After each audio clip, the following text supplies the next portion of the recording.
Assalamualaikum warahmatullahi taala wabarakatuh. Bara Sunda di mana wae ayana tepang dangu di sareng sim kuring mangnana nagon dina pidangan dongeng Sunda nu parantos maneh nyandak hiji jejer cariyos talajak nu moal cilaka bagian ka-16 hancagarapan dongeng anu katuna waktos dinten kamari tos dugikeun ka Ki Badar nuju muru ka bumina Bapak Suganda nya malah tos aya di buruanana tos kadinya bare. Kintun nama kanggo sadayana wae anu sami-sami mika cinta mika resep kana pedangan dongeng Sunda ti Mang ieu atuh kali ti kitu mangaturkeun nuhun kana parantos subscribe, like, sareng komen dina channel Mang ieu. Bilih wae anu kasebet nami nuju alit kasebat masa pantosna dewasa ku cariyos ti Mang ieu Mang nyuwunkeun dihapunten kumargi mamung saukur karangan hungkulnya bara ya. Mudah-mudahan ieu cariyos sing janten panglipur kanggo kalbu pangubarah kana mana bara Sunda di mana wae ayana. Paros teu nyangkolong teuing kana waktos sumangga padaran cariyos terajak nu moal cilaka bagian ka-16 kumang sejadi teraskeun deui wilujeng ngadangukeun.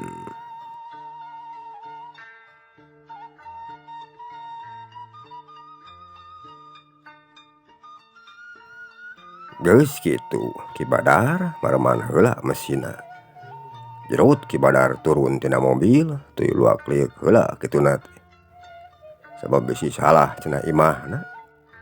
Sanggeus kumanehna katenyo yen di warungna Bapak Suganda teh loba beas. Pok kadenge Ki Badar nyarita sorangan. Ieu sigana mah, ieu mana teh ieu? Sababna loba beas geuningan di tokona. Ceuk Ki Badar bari tuluy leumpang nyamperkeun ka warung anu di jerona teh keur aya Ibu Dewi nu keur diuk tina kursi bari mukaan majalah. Teu lila Ki Badar geus nepi deui ka hareupeun warungna Ibu Dewi. Breh kumanehna katenyo di jero aya saurang awewe nu keur diuk tina kursi bari tungkul mukaan majalah. Ki Badar manehna harita mah can pati sidikeun lamun jalma nu keur diuk di warung bari mukaan majalah teh Neng Eha. Urut pamajikan manehna baheula alias Ibu Dewi. Pok Ki Badar kadenge nyarita. Punten Bu, bade ngaganggu kana waktosna sakedap mah. Ceuk Ki Badar bari mencrong kana beungeutna Ibu Dewi. Ari Ibu Dewi barang kumanehna kadenge yen asora jalma anu keur nyarita di hareupeun manehna. Ibu Dewi tuluy cengkat beungeutna bari pok kadenge nyarita. Mangga peryogi naon Bapak? Temal Ibu Dewi bari nempo kana beungeutna Ki Badar. Sanggeus disidik-sidik kumanehna kebeg teh Ibu Dewi mending ngarenyak. Listrikna sataker kebek kating kureuwas. Sabab jalma nu keur aya di hareupeun manehna teh sing horeng Ki Badar. Urut salaki manehna baheula. Pon kitu deui Ki Badar oge sarua. Manehna ngarasa kaget barang nenyo kana beungeutna Ibu Dewi teh. Sing horeng jalma nu keur aya di hareupeun manehna teh Neng Eha. Urut pepotongan manehna baheula nu keur ditetengan ku manehna. Teu lila pok kadenge deui Ki Badar nyarita. Eha, ieu teh Eha. Ceuk Ki Badar bari olohok mata punclik nenyo kana beungeutna Ibu Dewi. Ari Ibu Dewi keur sajongjonan mah manehna can makan nyarita. Malah tuluy nenyo kana beungeutna Ki Badar. Ari paromana Ibu Dewi katenyo siga nu keur nyimpen hiji amarah dina sajroning dadana. Eha, ieu akang Eha. Kang Badar teu kungsi jadi salaki anjeun. Aya ku kabeneran ayeuna urang bisa ditepungkeun deui di dieu. Akang teh sela ieu geus neneangan anjeun jeung jadi anak akang Eha. Nah kumaha anjeun cager Eha? Ceuk Ki Badar bari leumpang ngadeuketan ka hareup Terus kitu ge diuk dina kursi plastik anu aya di saluareun warung. Keur naon anjeun di dieu ayeuna ya? Kamanari budak urang? Ceuk Ki Badar nanya deui ka Ibu Dewi. Teu lapok kadenge Ibu Dewi nyarita. Rek naon Kang Badar? Anjeun make jeung neneangan kuring. Oge nu jadi anak sagala rupa. Lain anjeun mah geus micieun kapanan salila ieu teh. Ka kuring jeung nu jadi anak. Anjeun geus tega ninggalkeun kuring jeung nu jadi anak. Anjeun geus tega nyangsara jeung ngakaya. Kana hate jeung kahirupan kuring. Kolot kuring pon kitu deui si Kujang nu jadi anak urang. Anjeun tega Kang Badar. Anjeun mah jalma jahat. Anjeun mah lain jalma, tapi sato nu geus teu boga ras-rasan. Nu geus tega ngancurkeun kana perasaanana jalma. Tema Ibu Dewi jeung nyegruk dina lahunan kituna teh. Tayeuhna wae ngarasakan nyerian ku talajakna Ki Badar anu geus kaleuwih. Nu salela ieu geus dilakukeun ka dirina, ka kolot jeung kanu jadi anakna. Nya, akang rumasa salah ya. Akang minta dihampura ka anjeun. Pada naon rupa anu geus dipigawe ku akang salela ieu ka anjeun, ka kolot jeung ka anak urang.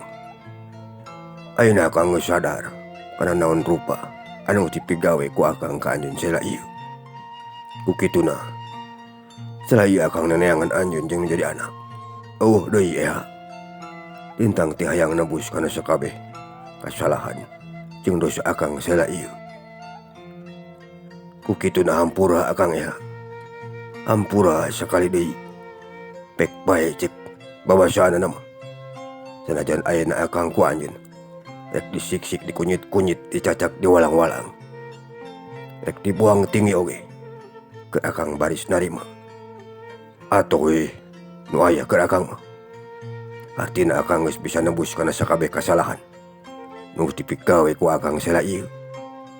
Ngan sameme akang maot, akang hayang panggih heula jeung nu jadi anak.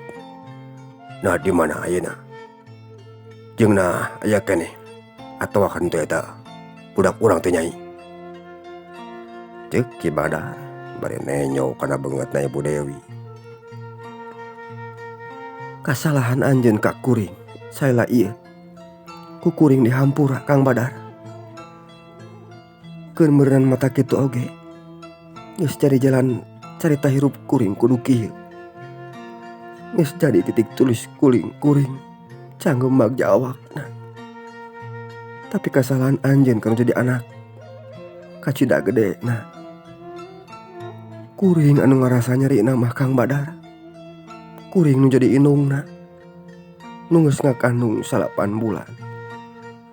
Kari-kari salela hirupna. Manehna aya dina kaayaan tunggar. Hirup dina kaayaan kakurangan. Anjeun mah tega jalmana. Ceuk Ibu Dewi. Nya, kuring rumasa salah nyai. Ku kituna akang hayang nebus kana sakabeh kasalahan akang nu jadi anak jeung ka nyai. Sok aya mah sebutkeun di mana anak urang teh nyai. Akang hayang panggih jeung manehna. Akang rek nyuuh dina sukuna. Bajeng rek minta dihampura ka manehna. Sagala rupa kahayangna moal burung rek ditedunan ku akang. Moal burung dipupujukeun ka hayangna. Keur nebus kasalahan akang ka manehna. Tah kitu nyai. Jeung ari nyai keur naon aya di dieu? Nah keur digawe atawa keur kumaha? Tanya Ki Badar. Kuring mah ayeuna cicingna di dieu teh Kang. Tema Ibu Dewi. Cicing di dieu kumaha maksudna teh? Nah nyai teh pamajikanna Bapak Sugana. Kitu nyai. Ceuk Ki Badar. Nya Kang. Kuring teh ayeuna mah geus jadi pamajikan Bapak Sugana. Tema Ibu Dewi. Ki Badar barang ngadenge Ibu Dewi nemalan serupa kitu. Ate leutik nama mending rasa hanyelong. Rasa kaduhung sagede gunung.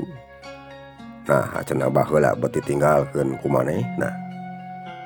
Tadi nama lamun Neng Eha can kawin deui, manehna teh hayang ngahiji keneh jeung Neng Eha. Pon kitu deui anakna. Hayang nebus kana sakabeh kasalahan dirina. Hari-kari ayeuna Ibu Dewi nage geus jadi pamajikanana batur. Ki Badar manehna ngarenghap narik napas jerona. Teu dilapok kadenge deui nyarita.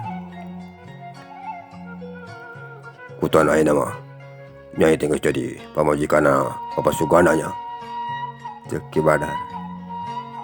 Nya Kang. Kuring teh pamajikan manehna ayeuna mah. Teh mah Ibu Dewi. Oh nya, teu naon atuh. Ari geus kieu mah. Syukureun aya. Jadi meh aya nu bela. Jeung mika nyaah ka nyai. Perikeun ku akang baheula. Sakur dia nyeri hungkul. Jeung ditalang sara. Satadina lamun nyai can boga di salaki mah. Wakang rek diajak ka hiji. Dina sesa-sesa hirup akang ayeuna. Akang teh hayang ngariung deui jeung nu jadi anak pamajikan nyai. Tapi nya teu naon. Geus kieu jadina. Dari ayeuna nah di mana anak urang teh nyai? Nah milu jeung nyai cicing di dieu atawa kumaha? Ceuk Ki Badar nanyakeun deui anu jadi anakna ka Ibu Dewi. Henteu Kang, ti umur sataun oge geus teu jeung kuring eta budak teh. Baheula ku kuring diphp-keun ka nu sejen. Sabab harita kuring geus teu sanggup nanggung beban hirup anu kacida beratna. Tibatan kuring kudu nalasan maneh atawa gelok. Leuwih hade eta budak teh diphp-keun ku kuring ka nu sejen. Tibatan dibawa ku kuring oge bisi cilaka. Teh mah Ibu Dewi. Kutan teh kitu nya nyai. Duh teuing ari kitu mah nasib anak akang teh. Nah kasa ku nyai diphp-keun eta budak. Nah inget keneh nyai jamana atawa henteu. Lamun inget keneh ka jamana sok sebutkeun. Ku akang rek di tepungan ayeuna nyai. Ceuk Ki Badar. Ku kuring diphp-keunana teh Kakang Diman jeung Cedarsi anu aya di lembur Cikeusik. Ngan lamun akang rek nepungan nu jadi anak mah teu kudu capek-capek neneangan. Sabab moal poe oge sok ka imah akang eta budak teh. Kuli di imah akang. Kuli kanu jadi kolotna sorangan. Kuli naktak ngunak keur nyumponan pangabutuh hirupna. Eta nu leuwih dipake nyeri ku abdi mah Kang. Teh mah Ibu Dewi. Kuli di akang kumaha maksudna? Nah sah kitu eta budak teh nyai. Sok saha sebutkeun ka akang. Ceuk Ki Badar. Eta budak teh ngaranna Wirya. Budak nu sok digawe di imah akang. Wirya teh anak urang Kang. Anu baheula ku kuring diphp-keun ka Akang Diman jeung Bidarsi. Ceuk Ibu Dewi. Ki Badar ngadenge Ibu Dewi nyebutkeun yen Wirya teh jadi anak manehna. Misalnya ieu sok ditu etah ku manehna. Ki Badar mending ngarenyang. Kutan Wirya teh anak urang nyai. Ceuk Ki Badar. Nya Wirya teh anak urang Kang. Nu salaya ieu sok ditu etah ku akang. Teh mah Ibu Dewi bari tuluy cai panonna murubut maseuhan kana pipina. Duh teuing anak kitu mah Kang, anak akang teh. Ari panya teh saha eta budak teh. Ku akang ayeuna keneh eta budak rek dipanggihan nyai. Akang rek enta dihampura ka manehna. Jeung akang janji sakabeh pangabutuh jeung kahayangna bakal dicumponan ku akang. Etang-etang nebus kana dosa akang salaya ieu ka manehna. Duh teuing jang. Sing horeng hidup teh anak bapa. Ampura Bapa Kasib. Ceuk Ki Badar. Nya sok weh bisir ditepungan mah ku akang. Sabab eta teh budak akang anu salala ieu geus ditinggalkeun jeung disangsara ku akang. Ngan abdi mah menta ka akang, lamun engke pamajikan akang geus nyahoeun yan Wirya teh anak ti kuring embung ngadenge. Lamun Wirya dinyeri atawa dihina ku pamajikan akang, pon kitu di keluarga akang anu sejenna. Lamun dek pikitueun mah geus we kajentong dibejakeun ku akang ka anak jeung pamajikan akang. Lamun Wirya teh anak ti akang, sabab kuring mah geus embung ngadengena deui lamun anak kuring dihina ku pamajikan akang. Ceuk Ibu Dewi, "Keun we ulah hariwang Nyai. Da akang ge moal cicing atuh. Mun ari masalah eta mah kumaha akang we. Akang jang jigana diri. Dalah kumaha oge rek ngabela kana jadi anak urang. Tari salaki Nyai nanggeus apaleun lamun akang teh urut salaki Nyai baheula?" tanya Ki Badar. "Acan Kang, keun we urusan kuring eta mah urek nyarita akan jadi salaki kuring. Entang tuku kuring baris dicaritakeun kabeh ka manehna. Yen Wirya teh anak kuring jeung akang teh urut salaki kuring. Sabab kuring ge hayang bisa ngariung jeung nu jadi anak. Peupeurieun baheula atuh ditinggalkeun. Engke marek cenah cicing di dieu lamun sakabeh masalah geus dicaritakeun ka nu jadi salaki kuring mah. Jeung kitu ge lamun manehna daek narima kana naon anu geus dirusiahkeun ku kuring ka manehna salela ieu. Lamun teu daek narima mah nya kari kumaha engke we meureunan," ceuk Ibu Dewi. "Nya eta mah kumaha dena Nyai we ari masalah anu kitu mah keur nepikeun anak anu jadi salaki. Daina akang mah rek balik deui teh rek nepungan ka si Kujang. Atuh ieu duit pamayar beas akang ieu. Atuh ieu duit pamayar beas ka akang anu wihan teuing mayarna. Akang ngahaja tadina mah datang ka dieu teh rek mulangkeun duit nu ieu. Kari-kari ayeuna panggih jeung Nyai di dieu. Geus kudu kieu jalanna meureunan. Hampura akang sakali deui Nyai. Nyai sing pinanggih jeung kabagjaan rumah tangana jeung Bapa Sugana teh. Keun masalah budak mah ku akang rek diurus, rek ditanggung jawab sakabeh pangabutuhna. Nyai mah sing tenang we ayeuna mah. Angguran urang sini doakeun. Kitu heula Nyai. Akang merek balik heula jadi nya," ceuk Ki Badar. "Nya hape si Kujang Kang Badar," tema Ibu Dewi. "Nya Nyai," ceuk Ki Badar. Geus kitu mah Ki Badar ngaleos cedinya. Leumpang muru kana mobilna. Tanggeus aya di jero mobil, gerung mobil dihirupan ku manehna. Tuluy kaluar deui ti buruan hareup imahna Ibu Dewi.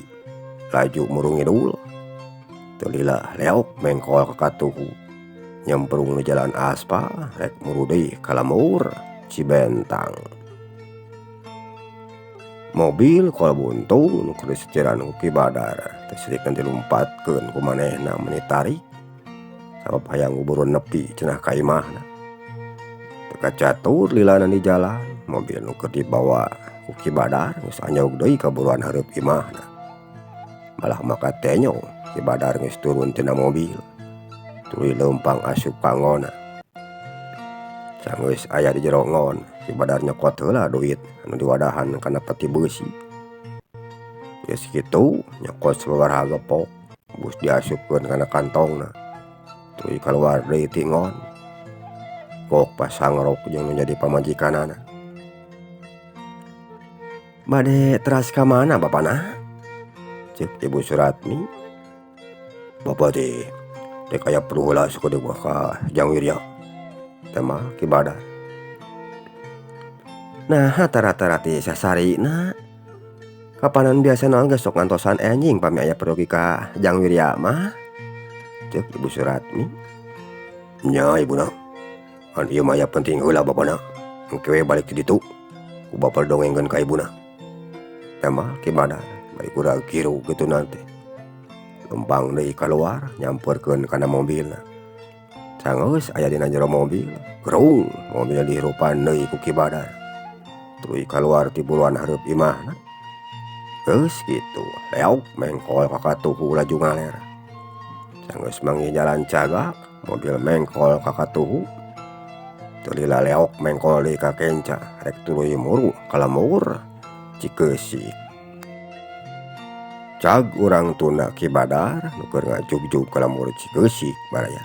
Ayeuna urang nyaritakeun Wirya nu keur aya di imahna Mang Diman. Harita kira wanci sareupna. Katanya Wirya, Mang Diman jeung Jidarsih keur ngariung di rohangan tengah imahna.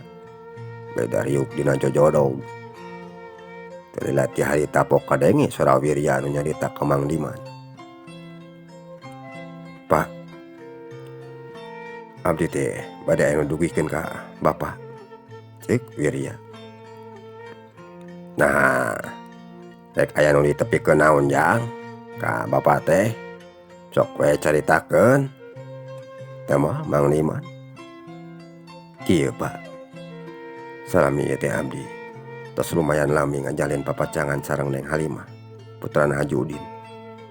Tadi siang karesan sawangsulna abdi ti bumina Juragan Badar.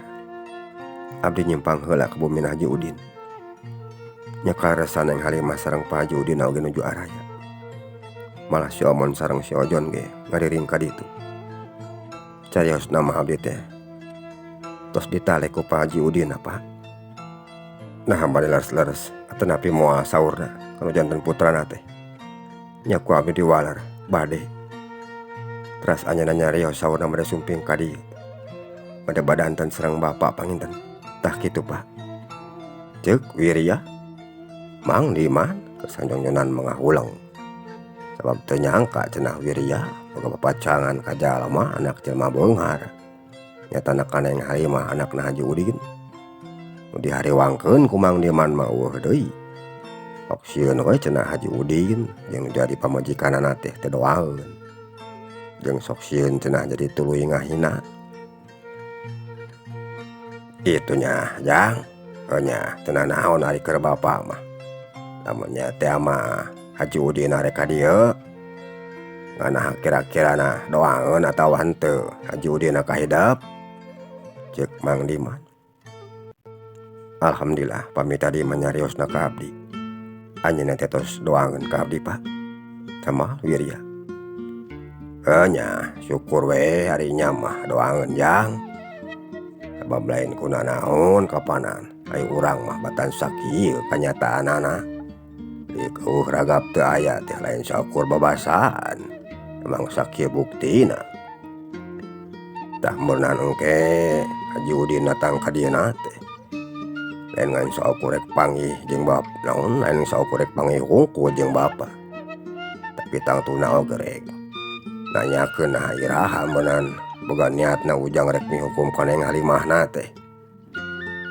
Sementara ari keur ayeuna mah Bapa teh can aya keur warah gaadna Jang. Tapi sanajan nya ge kitu.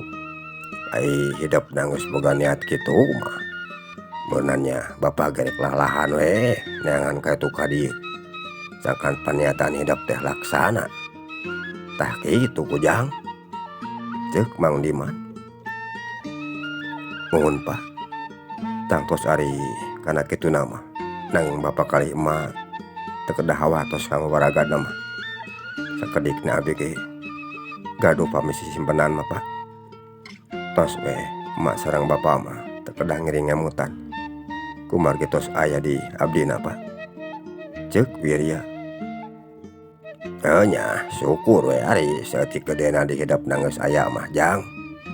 Meunaan Bapa jeung emak kan syukur bisa mauran we engkena teh. Ceuk Mang Diman. Mohon tos teu kedah diemutan Pak. Abdi mah ngaduwikeun ieu ka Bapa teh. Pilih we anjing pageto. Pak Haji Udin sumping ka dieu. Janten kanggo ka Bapa sareng emakna teu mata kreuwas. Kumargi tos diwartosan ku abdi. Ceuk Wirya. Nya nuhun we ayeuna ujang nyarita kitu ka Bapa. Jadi Bapana oge nyaho kapanan ari kieu mah. Tah kitu geuningan mana si Kujang teh geus boga niat cenah rek rumah tangga. Ceuk Mang Diman nyarita ka Jidarsih. Hanya teu naon ari keur emak mah Kujang. Sabab da hidup teh geus dewasa. geus meujeuhna aya nu ngurus ka hidap jeung mika nyaah ka hidap. Ngan pamenta ti emak mah omat we lamun nya teh amang ke hidap geus rumah tangga. Ulah rek poho ka emak jeung ka bapa di dieu. Ceuk ti Darsi. Bari rada ramisak kituna teh. Tangtos mah. Abdi moal bari dugi ka hilap ka emak. Oge ka bapa di dieu. Pami teh mah abdi teh di dieu, abdi bakal sering ninggalan ka dieu. Ka emak sareng ka bapa. Ceuk Wirya. Barang keur anteng ngawarangkong saluareun imah kadenge aya jalma nu pupuntenan. Mang Diman manehna meuni curinga. Saha nu pupuntenan di luar jang? Cik tempo heula ka ditu bisi aya semah nu rek ka urang. Ceuk Mang Diman. Muhun. Mangga Pak, urang tinggal heula sakedap ku abdi. Teu moal Wirya bari cengkat tina diukna. Tuluy leumpang nyampeurkeun kana lawang panto. Bray panto dibuka ti jero ku Wirya. Bray di luar aya Ki Badar nu keur ngajanteng dina lawang panto. Geuningan aya juragan. Mangalingih kalebet juragan. Nanging punten di dieu mah sakieu buktosna geuningan. Ceuk Wirya bari mencrong kana beungeutna Ki Badar. Ari Ki Badar barang maneh nyoya Wirya geus aya di hareupeun manehna. Ki Badar jol ngecelakeun cai panonna. Geus kitu, gabrug ngarangkul kana awakna Wirya. Bajeun dicengcerikan kituna teh. Ari Wirya sajongjonan mah can kahartieun ku manehna. Na kunaon cenah dununganna teh jol ngarangkul ka manehna. Bajeung ceurik dina tak-tak katuhu manehna. Kunaon juragan bet nangis? Ceuk Wirya. Jang Kasep anak bapa. Hampura bapa teh. Hampura bapa. Nu saela ieu geus nyangsara ka hidup jeung ka inung hidup. Bapa rumah saloba dosa.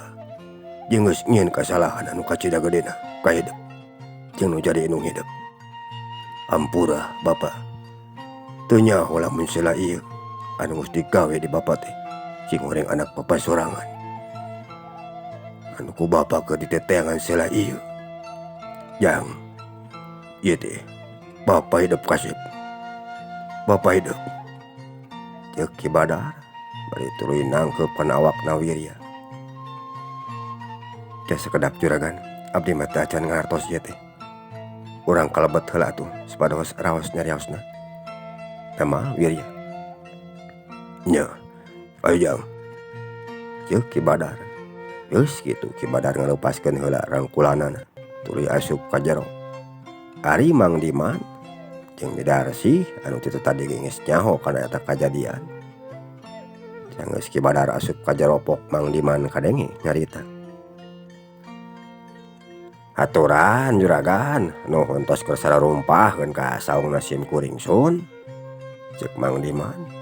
Bari song ngasongkeun leungeun ngajak sasalaman ka Ki Badar. Gapuh Ki Badar tampanan. Nya, nuhun Mang. Hampura kuring datang ka dieu nya ayeuna ieu. Ceuk Ki Badar. Arnya teu sawios juragan. Sami nuhunna we, mangga calik heula atuh. Nanging punten margi di dieu mah saking kabuktosanana geuningan. Ceuk Mang Diman bari nyodorkeun jojodog kituna teh. Ge Ki Badar diuk dina jojodog. Pun kitu deui Wirya mano ge diuk tibeh katuhun Ki Badar. Teu lapok kadenge deui Ki Badar nyarita. Kieu Mang, oge ibina. Kuring datang ka dieu teh kajina mah hayang muguhkeun dieu. Rehna naha bener baheula Neng Eha urut pamajikan kuring teh. Kungsi mihapekeun budak ka mamang jeung ibina di dieu. Tah kitu Mang. Ceuk Ki Badar. Dupi juragan uning ati saha sun? Punten mamang teh bade naros heula kumargi bilih lapati mamang nangkena. Teh mah Mang Diman malik nanya ka Ki Badar. Nya teu naon Mang. Kuring nyahona teh ti indungna budak ti Neng Eha. Sabab tadi panggil jeung kuring. Pangna kuring ka dieu oge. Nya ceuk manehna yen anak kuring teh baheula dipapekeunna teh ka mamang jeung ibina di dieu. Nah bener tadi, ceuk Ki Badar nanya deui. Oh ti Neng Eha, teh mah Mang Diman. Nya Mang, ti Neng Eha, ceuk Ki Badar. Nya pami kitu mah memang laras. Naon rupi anu tos dicarioskeun ku Neng Eha ka salira teh. Rehna nya kapungkur Neng Eha teh kantos nitipkeun putrana ka abdi. Jadi ieu sareng anjeunna oge malah makantos sumping ka dieu. Da can lami aya we panginten sabaraha sasih kapangkar mah. Nya anjeunna nyarios ka abdi doaan. Rehna putrana teh saurna mah putrana Ki Badar nyatana salira. Tah kitu sun, ceuk Mang Diman. Nya jadi anak itu mah benernya pamajikan kuring teh miapikeun budak ka Mamang jeung ibina di dieu, ceuk Ki Badar. Muhun sun, laras, tama Mang Diman. Dari ayeuna nah ieu si Ujang teh anak kuring Mang, tanya Ki Badar bari ngareret ka Wirya. Mohon si Kujang teh manawi putra salira sun, tama Mang Diman. Bak Jajang, antukna Bapa bisa ditepangkeun jeung hidup. Bapa minta dihampura kasep, ceuk Ki Badar bari ngusapan kana sirahna Wirya. Ari Wirya manehna mah siga nu bingung. Nah saha cenah ari Neng Eha teh. Sabab sakakara ngadengena oge manehna mah. Geus sakedap Pak. Asa teh acan kahartos ku abdi mah. Nah saha anu disebat Neng Eha teh. Sareng naha aya hubungan naon abdi sareng anjeunna pun kitu deui sareng ieu juragan teh. Tah kitu Pak, ceuk Wirya nanya ka Mang Diman. Ieu Jang ari dongengna mah kan hampura bapa jeung emak teh karek ayeuna meureunna bisa nyaritakeun aya masalah teh ka Ujang. Sabab lain kunanaon. Sababna mah inung hidep geus omat-omatan ka bapa. Nyatana Neng Eha sangkan ngarusyahkeun heula cenah ieu teh ka hidep. Tari ayeuna mah kapanan ku inung hidupna geus dibuka kabeh ka bapa hidep. Nyatana ka ieu Juragan Badar. Jadi ayeuna mah ku bapa nyaret kidongengkeun we meureunna ka hidep oge kumaha lakona. Rehna hidep teh anu sabenerna mah lain anak bapa jeung emak di dieu Jang. Bapa jeung emak mangan saukur kapiapian hungkul baheula teh ku Neng Eha. Ari Neng Eha teh nya indung hidep. Boga salaki nanya ka ieu ka Juragan Badar.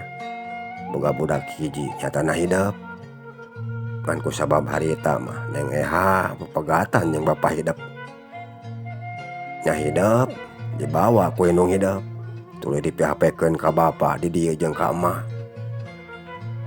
Keur umur 1 tahun keneh harita mah hidepna oge. Nya nepi ka diurusna kapanan ku bapa jeung ku emak di dieu. Nepikeun ka sagede kieu ayeuna hidep. Tak jadi hidep teh anu sabenerna mah anakna Juragan Badar jeung Neng Eha. Lain anakna bapa jeung emak. Tapi senajannya ge kitu, bapa jeung emak kaidap geus asa ka anak sorangan we nganggapna teh. Geus asa lain ka anak kukut deui atawa ka anak sampeuran. Kanya emak jeung bapa di dieu kahidap es tuning eueuh batos wangenna. Meureun karasa ku hidep oge Jang. Senajannya ge bapa jeung emak di dieu sarua kakurangan jeung sakieu kabuktianana. Tah kitu Jang, ceuk Mang Diman. Wirya manehna ngahuleng. Sabab teu nyangka cenah lamun manehna teh lain anak tegasna Mang Diman jeung Bidarsi. Seraya disangkana ku manehna mah kolot manehna sorangan we. Jeung horengan bapa angkat jeung indung angkat cenah. Teu dilapok kadengi Bidarsi nyarita. Nya Kujang, naon rupa anu bieu dicaritakeun ku bapa hidep teh memang bener. Jadi indung hidep teh Neng Eha alias Ibu Dewi. Ari cicingna ayeuna teh di lemur Cisinten. Malah aya alamatna oge di emak. sabab basa tela ka dieu teh inung hidep ngungsimikeun alamat ka emak tah kitu kujang ceuk Pidarsi. Kitu mah cariosna teh nya janten Ibu Dewi anu linggih di lemur Cisinten teh pun biang eta teh ceuk Wirya. Nya kujang eta teh inung hidep atuh ieu anu disagedengeun hidep ayeuna ieu teh bapa hidep ceuk Pidarsi banyusutan kana cai panonna. Bapak hapunten abdi Pak nyangakeun salam baktos ti abdi ka Bapak ceuk Wirya bari ngarau kana ramoleungeunna Ki Badar.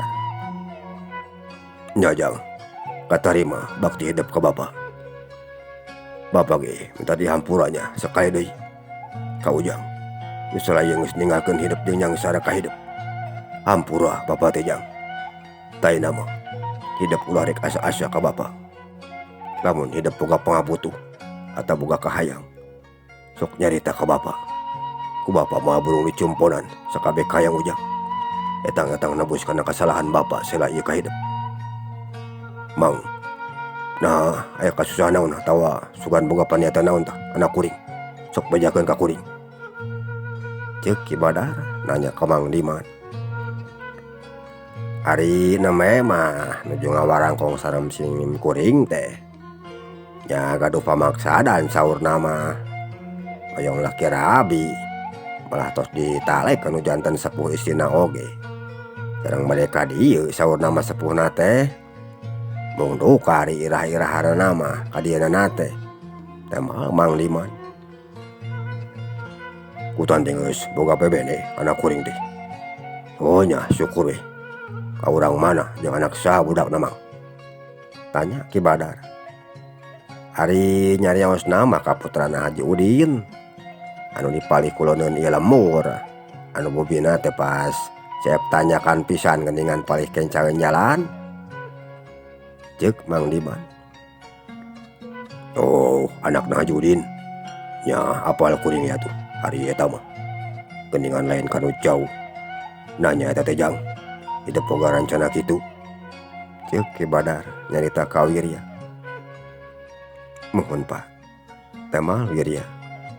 Oh nyari geus boga niat kitu mah ku Bapak ge dirojong ku Pangdua jeung ulah rek diengke-engke deui we lamun bisa mah. Ta isuk mah urang datangan we atuh ka ditu jeung Bapak oge jeung si mamangna ka imahna Haji Udin. Urang bari mogukeun sakalian nah kumaha Mamang daek lamun isuk milu jeung kuring Mang ceuk Ki Badar nanya ka Mang Diman. Mohon mangga sun ngiringan we sim kuring mah ceuk Mang Diman. Tanggus we isuk jang jeung Bapak urang ka imahna Haji Udin nya urang mugukeun perkara ujang meh puburu disalametan lah. Ari nya mah geus cilih suka jeung silih pikannya antara ujang jeung si nyaina nu naon deui atuh. Atuh hidep ti mimiti isuk geus ulah waka gawe deui. Keunda loba supir mah kajen hidep mah engke dimodalan ku Bapak keur muka usaha sorangan tah kitu jang ceuk Ki Badar nyarita ka Wirya. Mohon kumaha saena Bapak wae abdi mah ceuk Wirya. Taina kieu Mang oge ka ibina kuring kacedangan hunkeunana ye anu sagede-gedena ka Mamang pon kitu deui ibina di dieu anu salaya geus milu ngurus jeung ngagedekeun ka anak kuring berat nyuhun berat nanggung berat keur narimakeunana ye ai keur kuring mah sanajan rek dibayar ku naon mae oge ceuk paribasana kahadean Mamang jeung ibina ka kuring pon kitu deui kanu jadi pamajikan jeung budak kuring moal bisa digantian ajan ku naon wae oge. Tah atuh ieu mah duit atur lumayan we ti kuring gede mah henteu pan mudah-mudahan sing mangpaat we ieu duit teh sing jadi dangdanan jeung sing bisa nutupan keur kana pangabutuh Mamang sapopoe di dieu. Tah ieu duit teh tarima heula ya ceuk Ki Badar bari ngasongkeun duit kituna teh gepokan ka Mang Diman. Aya we mun ti lo gepok wae mah atuh Mang Diman meni calangap barang nanyo kitu teh sabab dari keur manehna mah kakara cenah umur-umuran nya duit gepokan anu lain saeutik lobana. Atur nuhun atuh juragan. Katampi pisan ku simkuring sareng pun bojo sun. Ceuk Mang Diman bari nampanan duit anu diasonkeun ku Ki Badar. Nya sok Mang. Tatuh ieu mah yeuh lamun bisa mah bebenah me rada geunah saeutik mah. Sesanana keur dahar sapopoe atau keur modal dagang anu sejenna. Ceuk Ki Badar. Muhun tangtos baris dimangpaatkeun satiasa-tiasa ku simkuringna sun. Ceuk Mang Diman. Atuh ieu mah keur hidup ya Jang. Bisi sakalian hidup aya perluna naon ke. Ceuk Ki Badar bari ngaluarkeun deui duit tina kantongna song diasongkeun ka Wirya. Mohon Pak ditampi ku abdi. Ceuk Wirya. Nya sok Jang. Tak kesalanan mah ujang di dieu we heula jeung Mang Diman oge bidarsihnya. Keur minda sarua kolot ujang keneh. Taisuk urang ka Iman Haji Udin. Tuy lamun ujang engke geus jadi ngahiji ngalaki rabina jeung anakna. Ku bapa ujang nepi pangienkeun imah. Cicingna hidup jeung jadi anak pamajikan ujang jaga. Tayna mah bapa rek mulang heula. Atuh batur ujang nyatana Jang Omon. Cina prewe heula gawena isuk mah. Sabab si Ojon oge rek dititah pre ku bapa teh. Isuk mah orang Haji Udin heula. Tak kitu meureun Jang. Ceuk Ki Badar. Mohon Pak, kumaha saena bapa wae. Teu moal Wirya. Nya kitu we heula nya Mang. Oge bina. Kuring rek ulang heula namanya. Nya apewe keur saeulanan mah anak kuring di dieu. Ceuk Ki Badar. Mohon mangga kulan. Hatur nuhun kana sagala rupina. Teu mah Mang Diman.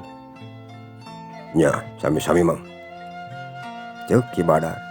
Geus kitu Ki Badar cengkat tina diukna. Tuluy ngaleos nyampeurkeun kana mobil nu diparkir di hareup. Bari dijajab ku Wirya nepi kana mobil. Gerung mobil dihirupan ku Ki Badar. Meme init manehna kadenge nyarita heula ka Wirya. Nya kitu we lah nya Jang. Bapa rek balik ayeuna mah. Isuk bapa ka dieu deui nya. Ceuk Ki Badar nyarita ka Wirya nu keur nangtung dina saluareun mobil. Beh katuhueun Ki Badar. Mohon mangga wilujeng Pak. Ceuk Wirya. Geus kitu mah geuleyeung mobil disetiran ku Ki Badar ngaleos sidinya. Rek andon mulang deui ka Lemur Cibentang.